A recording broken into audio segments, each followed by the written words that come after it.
Hi friends, welcome to physics fly the learner destiny. मैं हूँ Rajshree Kabra. Welcome करती हूँ आप सबका ओनली ऑन फिजिक्स फ्लाई, जहाँ पर आज अपन बात करने वाले हैं एडवांस क्लासिकल मैकेनिक्स के न्यू टॉपिक के बारे में, जिसमें अपन देखने वाले हैं स्पेरिकल कोऑर्डिनेट सिस्टम। अपन डिफरेंट टाइप्स के कोऑर्डिनेट सिस्टम देख रहे हैं। लास्ट जो वीडियो था उसमें अपन ने पोलार कोऑर्डिनेट सिस्टम देखा, कार्टेशियन कोऑर्डिनेट सिस्टम देखा और उसके साथ साथ सिलेंड्रिकल कोऑर्डिनेट सिस्टम भी देखा। आज अपन देखेंगे कि स्पेरिकल कोऑर्डिनेट सिस्टम होता क्या है एक्चुअल में। ओके, तो बेसिक से स्टार्ट करने वाले हैं, ए टू जेड सब कुछ अपन एडवांस क्लासिकल मैकेनिक्स का हर एक पॉइंट कवर अप करने वाले हैं। तो stay tune for this video. और हाँ, मिशन मंजिल का जो अपना कोर्स है डिजिटल इलेक्ट्रॉनिक्स का, वो भी जाकर आप चेकआउट कर लेना। डिजिटल इलेक्ट्रॉनिक्स के भी अपने ऑलमोस्ट 28 वीडियोस हो चुके हैं और कंटिन्यूसली उस पर भी वीडियोस आ रहे हैं।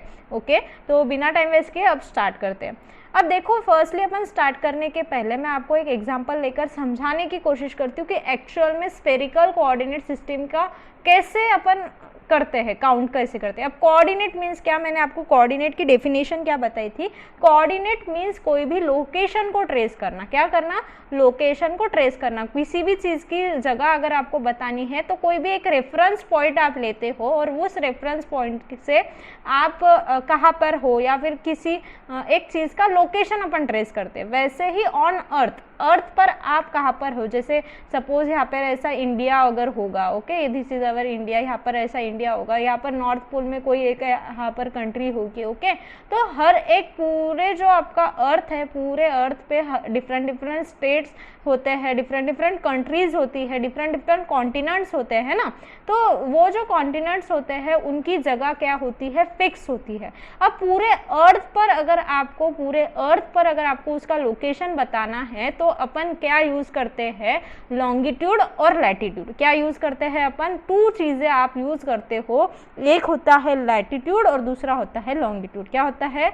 लैटिट्यूड और दूसरा होता है आपका लॉन्गिट्यूड। इसके हेल्प से आप क्या करते हो? फाइंड आउट करते हो प्लेस को, आप लोकेशन फाइंड आउट करते हो। ओके, अब जो अर्थ है वो आपको क्या पता है? Earth is a spherical form. एक स्पीयर के जैसी अर्थ होती है। आप कंसिडर करो कि एक अर्थ जो है वो एक स्पीयर है। ओके, और ये जो आड़ी लाइंस है, ये जो आपको ऐसे लाइंस दिख रही है वो अर्थ पर, ये क्या होता है आपके? ये होते हैं आपके लैटिट्यूड्स। ये क्या होते हैं आपके? लैटिट्यूड्स। मतलब ये लैटिट्यूड आप कंसिडर कर सकते हो इसको। ओके, और ये जो आपके पास पोल टू पोल जाने वाली लाइन है, ये देखो इक्वेटर पे जो लाइंस होगी उसको आप बोलोगे लैटिट्यूड।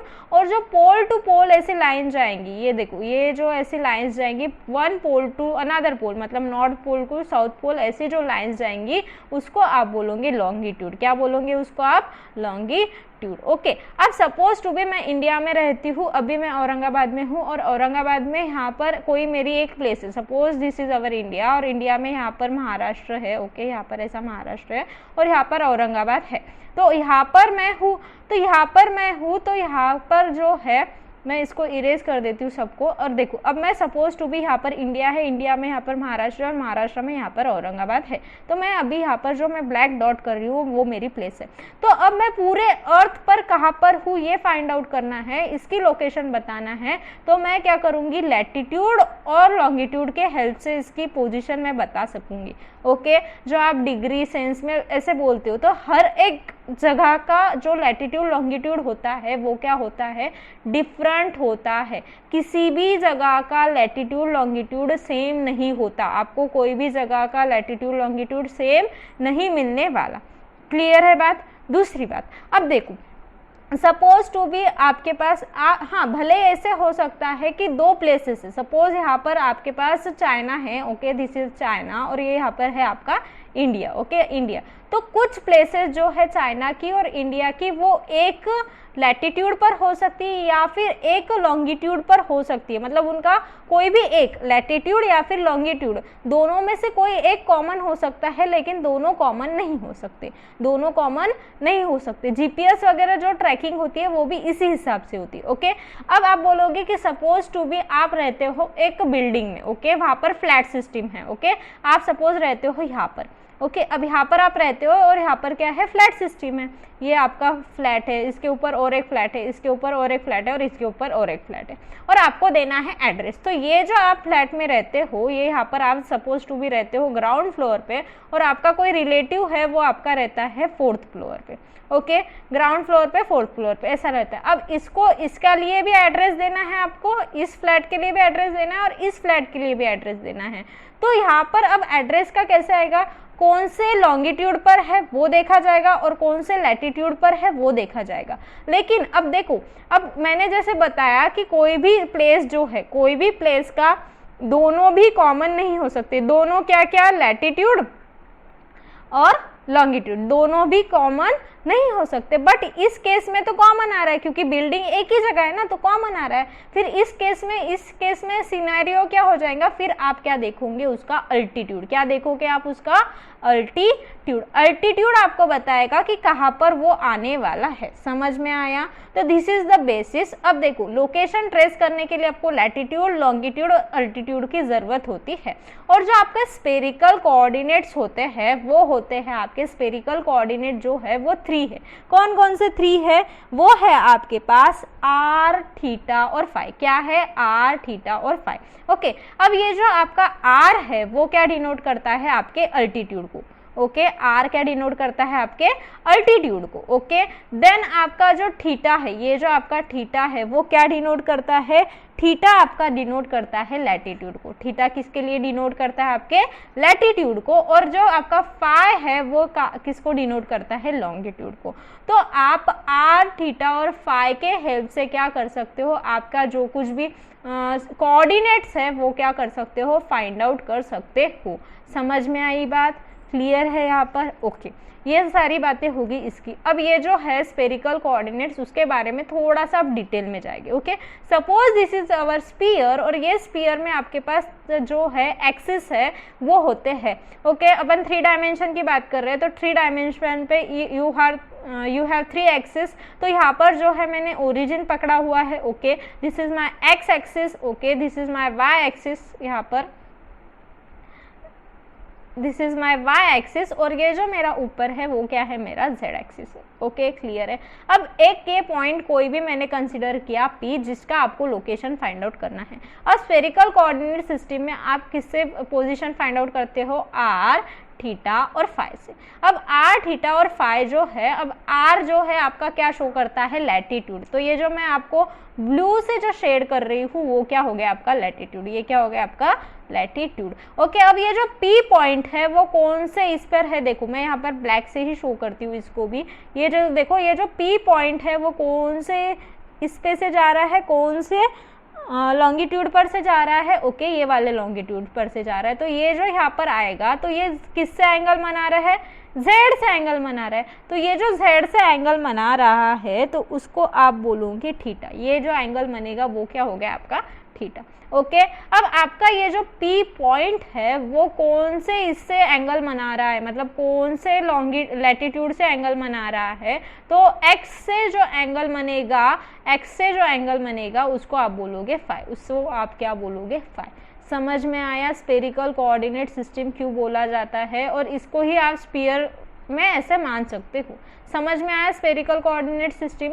स्पेरिकल कोऑर्डिनेट सिस्टम जो है पोलर कोऑर्डिनेट सिस्टम का एडवांस पार्ट है, जिसमें पोलर में मैंने आपको क्या बताया, आप 2 डायमेंशनल फिगर को अच्छे से बता सकते हो, लेकिन 3D की जब बात आती है तब आप सिलेंड्रिकल और स्पेरिकल यूज करते हो। और स्पेरिकल कोऑर्डिनेट सिस्टम के बारे में मैं आपको समझा रही हूँ यहाँ पर। ओके, अब अपन हर एक चीज़ जो है वो अच्छे से एक्सप्लेन करेंगे कि जो स्पेरिकल कोऑर्डिनेट सिस्टम में आपके पास r है और आपके पास क्या है, थीटा है और फाई है, उसको आप सादे जो कार्टेशियन कोऑर्डिनेट है एक्स वाई जेड के साथ कैसे कंपेयर करते हो, ये मैं आपको बताती हूँ। ओके, समझ में आया, मतलब को रिलेशन अपन देखेंगे। लेकिन उसके पहले मैं आपको एक बात बताती हूँ कि अपन फिजिक्स स्टूडेंट्स है। ओके, और फिजिक्स स्टूडेंट्स और मैथ स्टूडेंट्स में कोई फ़र्क ज़्यादा होता नहीं है, आपको पता है। बट जब बात आती है कोऑर्डिनेट सिस्टम की, तो फिजिक्स में आप this is your X axis, this is your Y axis and this is your Z axis.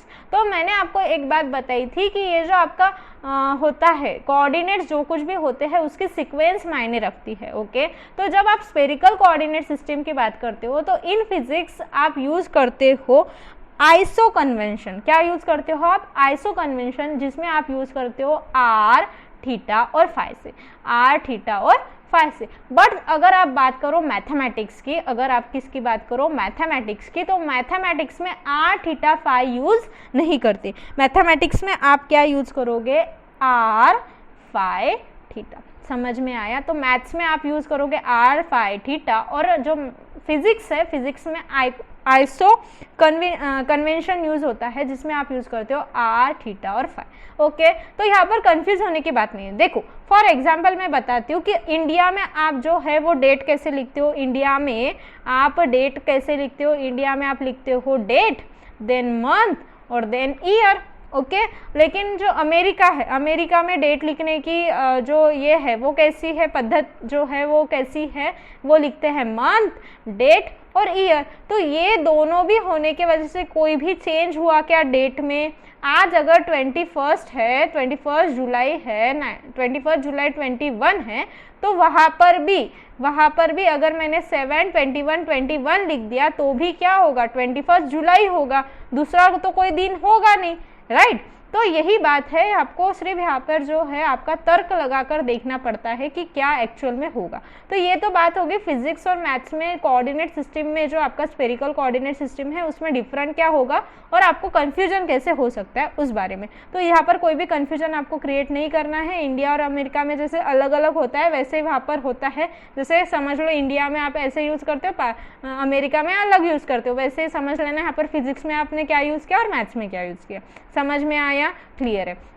अब अपन बात करेंगे आपके मेन टॉपिक की, जिसमें आपको क्या करना है? आर थीटा और फाई को रिसेंबल करना है आपके एक्स वाई और जेड से। समझ में आया? अब मैंने यहाँ पर ये डायग्राम में तो सब कुछ दे चुकी हूँ मैं, बट मैं आपको ये एक्सप्लेन भी अच्छे से करने की कोशिश करूँगी। समझ में आया? अब देखो यहाँ पर जो है क्या क्या मेरे पास है। अब देखो ये जो है और एक चीज़ मैं आपको बताती हूँ कि Z और P में जो एंगल बन रहा है थीटा, उस एंगल को आप बोलते हो पोलर एंगल। उस एंगल को आप क्या बोलते हो? Polar angle. This angle is known as polar angle. और ये जो आपका फाई है, जो आपका एक्स एक्सिस से बन रहा है, एक्स एक्सिस से जो एंगल बन रहा है उसको आप फाई बोलोगे, वो होता है आपका एजीम्यूथल एंगल। क्या होता है आपका? Azimuthal angle. ओके, क्लियर है ये? अब देखो यहाँ पर अपन हर एक चीज़ को अच्छे से एक्सप्लेन करेंगे। तो मैं फर्स्टली क्या करती हूँ? 3 डायमेंशनल फिगर को ड्रॉ कर देती हूँ। This is my X axis, this is my Y axis and this is my Z axis. This is X, this is Y and this is Z. Okay, अब मेरा जो पॉइंट है P, वो क्या है? यहाँ पर है। अब मैंने क्या किया? इस P पॉइंट से एक ऐसी लाइन निकाली जो आपके एक्स वाई एक्सिस को, ये देखो ये जो है एक्स वाई एक्सिस, एक्स और वाई एक्सिस से जो प्लेन बन रहा है, आपके एक्स वाई प्लेन बन रहा है, उसमें क्या कर रही है? ये परपेंडिकुलरली बाइसेक्ट कर रही है। क्या कर रही है? ये परपेंडिकुलर बाइसेक्ट कर रही है। ओके, तो मैं ये जो चीज़ें हैं वो इरेज कर देती हूँ। दिस परपेंडिकुलर बाइसेक्ट करने की वजह से यहाँ पे जो एंगल बना है वो क्या बना? 90 डिग्री बना। ओके, अब ये जो हाइट है वो क्या होगी?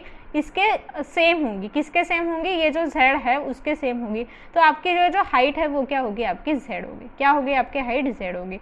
ओके, समझ में आया? अब देखो ये यहाँ पर एक पॉइंट है। ओके, अगर मैं एक्स वाई प्लेन को सीधा सीधा निकालूँ, दिस इज माई x और दिस इज माई y, अगर मैंने इसको क्या कर दिया? सीधा सीधा ड्रॉ कर दिया, तो आपको क्या मिल रहा है? देखो यहाँ पर this is my x, this is ये, और ये हो गया x से जो एंगल बन रहा है वो हो गया मेरा phi angle. Okay, this is my phi angle. तो यहाँ पर अगर मैंने सपोज टू बी, यहाँ पर मैंने क्या कर दिया? एक परपेंडिकुलर बाइसेक्टर डाल दिया। क्या किया मैंने? यहाँ पर परपेंडिकुलर बाइसेक्टर डाला। ओके, तो ये मेरा हो गया 90 डिग्री।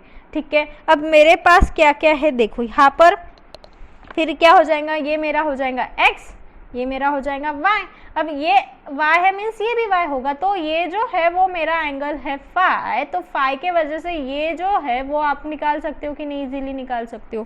ठीक है, तो आप इसको सपोज टू भी मैंने क्या बोल दिया? इसको बोल दिया मैंने a। क्या बोला मैंने उसको? a। आप कोई भी नंबर आपके हिसाब से दे सकते हो, कोई भी आप अल्फ़ाबेट आप क्या कर सकते हो? वो वहाँ पर यूज़ कर सकते हो। तो दिस इज़ माई a, ये क्या हो गया मेरा? a। समझ में आया? अगर मेरा ये a है तो मैं a की जो वैल्यू है वो इसके हिसाब से, a की वैल्यू मैं इसके हिसाब से क्या लिख सकती हूँ? a square equals to X square plus Y square लिख सकती हूँ। मीन्स मेरा जो a है वो क्या हो जाएगा? Under root of x square plus Y square. समझ में आया क्या हुआ? ओके, अब देखो, अब मुझे मेरे पास क्या क्या होना चाहिए, ठीक है। अब देखो ये जो है R, ये अब जो यहाँ से ओरिजिन से जो P है उसको मैंने जो ज्वाइन किया है, और यहाँ पर मेरे पास एक एंगल फिर से बन रहा है, this is my angle phi, और ये मेरा एंगल है थीटा, और ये जो बन रहा है उसको मैंने क्या बोल दिया? R बोल दिया। अब ये R अगर बना तो आपको कैसे दिख रहा है? देखो ये P है, ये आपका ओरिजिन O है, ओके, और ये जो आपका पॉइंट है यहाँ पर, ओके, प्रोजेक्शन पॉइंट है आपका P डैश, पकड़ लेती हूँ मैं, ओके। तो ये आपको दिख रहा है कि नहीं? This is your 90 degree angle, ये आपका A है, ये आपका R है, क्लियर है? ये आपका A है, ये आपका R है, ओके। तो ये जो है आपकी इधर वाली लाइन वो आपकी क्या है? Z है, वो आपका क्या है? Z है। तो आप इस पे से आपका जो पाइथागोरस थ्योरम है, इस जो मैं पिंक को शेड कर रही हूँ, इस पे से आप पाइथागोरस थ्योरम क्या लगा सकते हो? R square is equals to A square plus Z square. लिख सकते हो कि नहीं लिख सकते हो? बिल्कुल लिख सकते हो। अगर मैंने यहाँ पर A स्क्वायर की वैल्यू ये लिख दी, A स्क्वायर की वैल्यू क्या कर दी? ये लिख दी, तो मेरे पास क्या हो जाएगा? X square plus Y square plus Z square. तो मेरे पास R स्क्वायर की वैल्यू ये मिली, मीन्स मेरे पास R की वैल्यू क्या मिल गई? Under root of x square plus Y square plus Z square, ठीक है। तो अपने पास जो है एक वैल्यू मेरे पास मिल चुकी है। कौन सी वैल्यू मिल चुकी है? मेरे पास इस R की वैल्यू मिल चुकी है in the form of X Y Z. समझ में आई बात? ओके, अब अपन निकालेंगे किसकी वैल्यू होना अब अपने को? अब अपने को होना आपके थीटा की वैल्यू और फाई की वैल्यू। अब थीटा और फाई की वैल्यू आपको फाइंड आउट करनी पड़ेगी। तो देखो अब थीटा की वैल्यू क्या हो जाएंगी? यहाँ पर देखो, अब फाई है, मैंने आपको क्या बोला? This is my phi.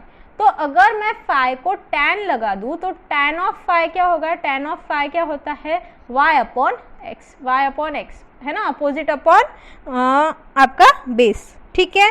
तो इसी को मैं क्या बोल सकती हूँ? Phi equals to tan inverse of y upon X. क्या बोल सकती हूँ मैं? Phi equals to tan inverse of y upon X. तो मेरे पास फाई की वैल्यू भी मिल गई, ठीक है। क्लियर हुई यहाँ पर बात? अब अपन किसके बारे में देखने वाले हैं? अब अपन देखेंगे थीटा, ठीक है। अपना थीटा जो है वो क्या आता है? अपने पास क्या हो गई? आर की वैल्यू मिल गई, थीटा की वैल्यू मिल गई। अब अपने को देखना है फाई की value in the form of X Y Z के इधर। तो अब देखो जो आपका फाई है वो यहाँ पर है, ठीक है। अब ये जो मेरा फाई है और यहाँ पर जो है वो एक ऐसी लाइन बन रही है, ओके। तो ये जो है वो क्या बना रहा है? 90 डिग्री एंगल बना रहा है। ये मेरा फाई है, और ये जो है वो मेरा क्या है? एक्स है, और ये जो है वो मेरा क्या है? वाई है। क्लियर हुई बात? तो मेरा जो फाई है वो तो मिल गया था मुझे अभी, यहाँ पर ये बात हो गई। अब ये जो थीटा है उसको फाइंड आउट करने के लिए मैंने क्या किया? इस जेड से पी को क्या कर दिया? एक इसके जैसी, मीन्स ए के इतनी मैंने यहाँ पर लाइन बना दी, क्योंकि ये ए का ही प्रोजेक्शन है। तो ये जो है वो क्या हो जाएगा? मेरा ए हो जाएगा, ओके। ये हो जाएगा मेरा 90 डिग्री। ये मेरे पास ऑलरेडी आर है, तो ये जो है वो आप क्या कर सकते हो? ये क्या है? आपका जेड है। अब यहाँ पर देखो आपके पास ये जो डायग्राम है वो मैं डिफरेंटली यहाँ पर निकाल के बताती हूँ आपको। This is your P, this is your यहाँ पर जेड हो जाएगा आपका। ये आपकी जो लेंथ है ये यहाँ पर आपका 90 डिग्री बन रहा है। ये आपकी लेंथ है आर और ये आपकी लेंथ है ए, ओके। और ये जो एंगल है वो आपका है थीटा। तो आपके पास साइन थीटा की वैल्यू क्या होगी? Sine theta is equals to हो जाएगा आपके पास ए अपॉन आर। वैसे ही आप कॉस की वैल्यू निकाल सकते हो। कॉस थीटा क्या हो जाएगा फिर आपके पास? कॉस थीटा की जो वैल्यू है वो क्या हो जाएगी फिर आपके पास? कॉस थीटा की वैल्यू हो जाएगी आपके पास जेड अपॉन आर। तो उसी हिसाब से आपके पास टैन थीटा क्या हो जाएगा फिर? A upon z. क्या हो जाएगा आपके पास? Tan theta equals to a upon Z, ठीक है। अब tan theta equals to a upon z है, बट आपके पास ए की वैल्यू क्या है? ए की वैल्यू आपके पास है under root of x square plus Y square. तो थीटा इक्वल्स टू आप लिख सकते हो tan inverse of under root of x square plus Y square upon Z, ठीक है। समझ में आया ये आपको?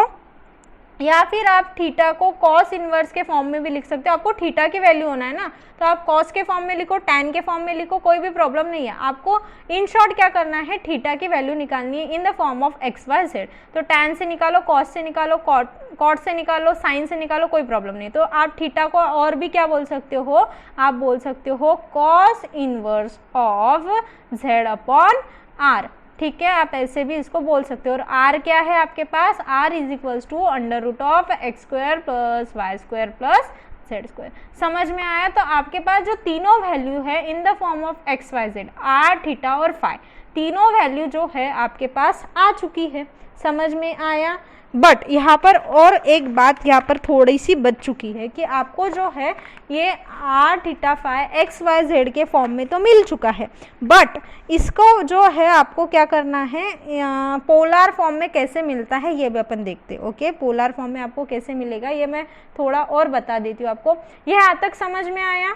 ठीक है, अपन ने क्या किया, आर की वैल्यू फाइंड की, थीटा की वैल्यू फाइंड की और फाई की वैल्यू फाइंड की। तो अपने पास आर की वैल्यू क्या आई, under root of x square plus Y square plus Z square आया।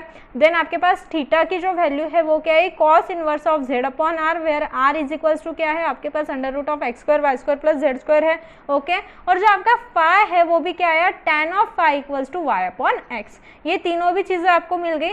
अब अपन थोड़ा सा उसको इलेबोरेट करेंगे। अब मेरे पास देखो यहाँ पर मैं आपको क्या बताने की कोशिश कर रही हूँ। ओके, तो यहाँ पर देखो, अगर मैं कॉस थीटा की बात करूँ, ये क्या है मेरा थीटा है। ओके, और अगर मैं बात करूँ कॉस थीटा की, तो मैं यहाँ पर एक बार अच्छे से बड़ी सी डायग्राम निकालती हूँ, मतलब हर एक चीज़ आपको अच्छे से समझ में आए।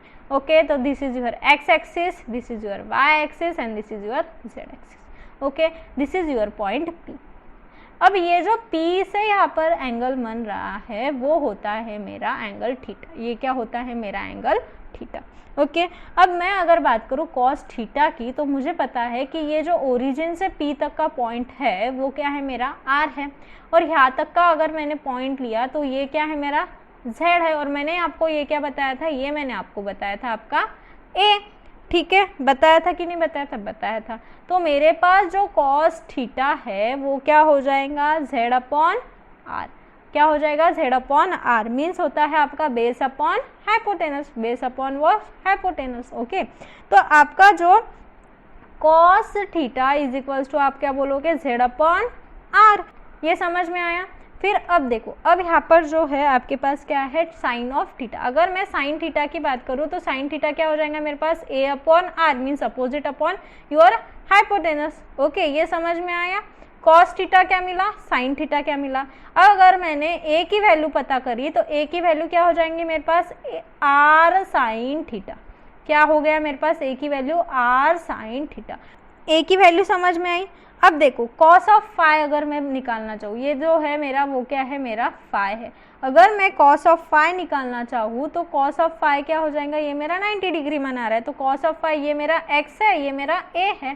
तो यहाँ पर देखो ए क्या है मेरे पास, आर साइन थीटा है। और कॉस ऑफ फाई अगर मैं बनाना चाहूँ तो इससे ये वाला जो है वो क्या मिल जाएगा मुझे, देखो cos of phi is equals to क्या हो जाएगा, एक्स अपॉन ए। अब x अपॉन ए है तो आप क्या लिख सकते हो, x equals to A cos phi. लेकिन आपके पास जो a है वो क्या है, a जो है वो अभी आपने निकाला, क्या निकाला, r साइन थीटा। तो आप क्या लिख सकते हो, r sine theta cos phi. समझ में आया? तो x इक्वल्स टू आपके पास क्या मिला, r sine theta cos of phi. Means आपने अभी यहाँ पर क्या किया, जो आपके स्फेरिकल कोऑर्डिनेट है उसको आपने क्या किया, सिंपल पोलर कोऑर्डिनेट के फॉर्म में कैसे लिख सकते हो, एक्स वाई जेड में। x इक्वल्स टू क्या आ गया आपके पास, क्या सिंपली अपन क्या कर रहे हैं, आपके जो कुछ भी कोऑर्डिनेट्स है उसको आप x y और z के इसमें कंपेयर कर रहे हो या फिर उसकी वैल्यू निकाल रहे हो। तो x इक्वल्स टू आपके पास क्या मिल गया, आपके पास r sine theta cos of phi. समझ में आया? वैसे ही अगर मैं बात करूँ साइन ऑफ फाई की, तो साइन ऑफ फाई मेरे पास क्या है, y अपॉन ए है। तो अब sine of phi y upon a है, तो मेरे पास वाई इक्वल्स टू क्या हो जाएगा, ए साइन ऑफ फाई। अब ए मेरे पास क्या है, ए है मेरे पास आर साइन थीटा, तो मेरे पास वाई क्या हो जाएगा, r sine theta sine phi. R क्या हो जाएगा मेरे पास, y equals to r sine theta sine of phi. समझ में आया? यहाँ पर ये बातें क्लियर हो रही है कि नहीं हो रही है? इजीली आपको ये सब कुछ समझ में आ रहा है? ओके और z जो है वो सिंपली आपको क्या मिलेगा, ये जो है z इक्वल्स टू इधर मल्टीप्लाई में चला जाएगा, तो z इक्वल्स टू मिल जाएगा आपके पास r cos ऑफ थीटा। ये क्या मिल जाएगा आपके पास, r cos ऑफ थीटा। ठीक है, समझ में आया? अब मैं आपको सिंपली सब कुछ इलेबोरेट कर कर बताती हूँ कि अभी अभी अपन ने क्या क्या फॉर्मूले जो है वो चेकआउट किए। तो देखो अभी जो अपन ने चेकआउट किए वो कौन कौन से फॉर्मूले थे। यहाँ पर अपन ने क्या देखा कि अपन ने ये देखा कि ये जो आपका r है, ये जो आपका r है वो क्या आया आपके पास, r इक्वल्स टू आया आपके पास under root of x square plus Y square plus Z square. समझ में आया? देन आपका जो थीटा है, जो आपका थीटा है वो आपके पास क्या आया, थीटा इक्वल्स टू आप लिख सकते हो tan के फॉर्म में लिख सकते हो या फिर cos के फॉर्म में लिख सकते हो। आप दोनों भी फॉर्म में लिख सकते हो, cos के फॉर्म में भी लिखा तो कोई प्रॉब्लम यहाँ पर नहीं होगा, tan के फॉर्म में थोड़ा ये हो जाएगा। तो cos inverse of x upon r आया था, मीन्स आपके पास क्या आ गया था, cos inverse of x upon under root of x square plus Y square plus Z square. अपन ने वैसे tan के फॉर्म में भी उसको फाइंड आउट किया था। ओके कोई प्रॉब्लम नहीं है। अब हमने फाई की भी वैल्यू निकाली थी, तो फाई की वैल्यू आपको क्या मिली थी, tan inverse of y upon x. tan inverse of क्या, y अपॉन एक्स। ये तीनों चीज़ें अपन ने निकाली और उसके साथ ही उसके बाद में अपन ने क्या क्या निकाला, उसके बाद में अपन ने निकाला कि जो आपकी x की वैल्यू है, जो आपकी x की वैल्यू है वो क्या है आपके पास, r sine theta cos of phi. ये जो वैल्यूज़ है वो बहुत ज़्यादा इंपॉर्टेंट है, नोट डाउन कर कर रख लो। ओके ये वैल्यूज़ कैसे है ये तो मैंने आपको एक्सप्लेन कर दिया, बट ये वैल्यूज़ जो है वो बहुत ज़्यादा इंपॉर्टेंट है, इसलिए आपने क्या करना है, इसको नोट डाउन करके रखना है, क्योंकि जब प्रॉब्लम सॉल्वेशन करेंगे तब आपको ये बहुत ज़्यादा यूज़ होने वाली है। ओके और आपके पास जो y की वैल्यू आई है वो क्या आई है आपके पास, r sine theta sine phi. समझ में आया? और जो आपका z है वो क्या आया है आपके पास, z इक्वल्स टू आपको मिला है r cos थीटा। समझ में आया? तो this is all about your spherical coordinates. Spherical coordinates जो है आपने r थीटा और फाई, ये जो आपके स्पेरिकल कोऑर्डिनेट है r थीटा और फाई, उसको किसके फॉर्म में देखा, इसको अपन ने देखा आपके simple Cartesian form x y और z में। और यहाँ पर क्या है कि जो आपके कार्टेशियन फॉर्म है, सिंपल जो कार्टेशियन फॉर्म है उसको अपन ने देखा कि स्पेरिकल फॉर्म में आप कैसे कन्वर्ट कर सकते हो। स्पेरिकल फॉर्म में आप क्या कर सकते हो, कैसे कन्वर्ट कर सकते हो, मतलब अपन ने क्या देखा, स्पेरिकल टू कार्टेशियन, कार्टेशियन को स्पेरिकल। तो this is the one of the most important lecture. ये जो है क्लासिकल मैकेनिक्स के जो अपन बेसिक देख रहे हैं उसका बहुत ज़्यादा इंपॉर्टेंट लेक्चर हो चुका है, और ये जो लेक्चर है वो आपको भूलना नहीं है क्योंकि ये बहुत ज़्यादा इंपॉर्टेंट है। अब आपको समझ में आएंगे आगे, जब जब अपन प्रॉब्लम सॉल्व करेंगे तब तब आपको समझ में आएगा कि ये कितना इंपॉर्टेंट क्यों रहा। प्रॉब्लम सॉल्वेशन कर सकते हो, थ्योरम में यूज़ कर सकते हो, और बहुत कुछ जगह आपको ये चीज़ें जो है वो यूज़ करनी है। अगर आपको मेरा वीडियो पसंद आया तो प्लीज़ लाइक कर देना, कमेंट कर कर कोई भी डाउट होगा तो पूछ लेना, और आपको अच्छा लगा होगा तो भी बता देना। सब्सक्राइब कर देना चैनल को अगर आप न्यू होगे, और अगर आप वापस से आ रहे हो मेरे चैनल पर तो क्या करना है, आपको शेयर करना है, ज़्यादा से ज़्यादा लोगों तक ये वीडियोज़ को पहुँचाना है।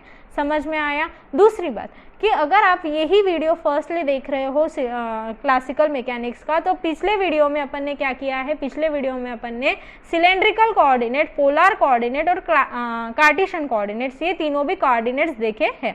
तो मिलते हैं नेक्स्ट वीडियो में जिसमें अपन देखेंगे कांस्टेंट और डिग्री ऑफ फ्रीडम, ऐसे कुछ तो भी टॉपिक लेंगे। मैंने जैसे आपको बताया था जब तक अपन लैग्रांजियन पे आते हैं तब तक अपन 4-5 लेक्चर जो है वो यही लेने वाले हैं। डीएलएम्बर्ट्स क्या होता है, वर्चुअल वर्क क्या होता है, ओके देन अपने को देखना है कि कांस्टेंट्स क्या होते हैं, उसके टाइप्स क्या होते हैं, डिग्री ऑफ फ्रीडम क्या होता है, ये सब जो बेस है वो आपका बनाना होता है। जब पाया मजबूत होता है तभी बिल्डिंग खड़ी होती है ना, वरना बिल्डिंग जो है वो कोलैप्स होने का बहुत ज़्यादा डर होता है और बिल्डिंग खड़ी करना मुश्किल हो जाता है। तो बेस बनाते हैं, अपने आप बिल्डिंग जो है वो ईजिली खड़ी हो जाएगी। ओके तो बिल्डिंग बनाने के लिए भी एफर्ट्स लगते हैं, लेकिन बेस के वजह से पक्की बिल्डिंग बनेगी, आपकी मजबूत बिल्डिंग बनेगी। ओके तो मिलते हैं नेक्स्ट वीडियो में, तब तक के लिए thank you very much for watching this video.